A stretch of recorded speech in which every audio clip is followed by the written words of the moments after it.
All right, guys, today we look at a very important but very inexpensive accessory for your drone. This is the propeller guard or propeller protector. Now, when you're not flying your drone, you have to store it, and storing it safely is as important as flying it safely.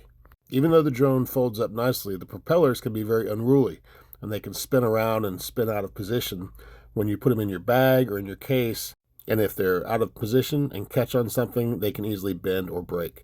So you spend a lot of time, at least I do, spend a lot of time making sure the propellers are secure before you place them in a secure place. But there is a solution for this problem. It is an accessory called a propeller guard or propeller protector, and it basically works as a cradle that is form-fitting for your specific drone.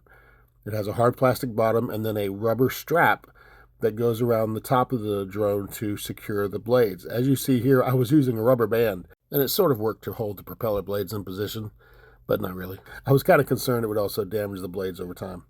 So I bought this protector, and it just slips right on there over top of the blades after they've been put in position.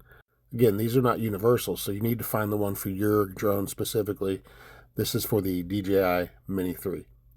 Once the plastic cradle is in position, you turn the drone over, you pull the rubber strap until the hole matches up with the tab on the cradle. Once that happens, you are very secure. I've never had a propeller blade pop out of its secure position since I've been using this protector. This holder, this guard, whatever you want to call it, is only like $10. Go find one for your specific drone because it is some good stuff.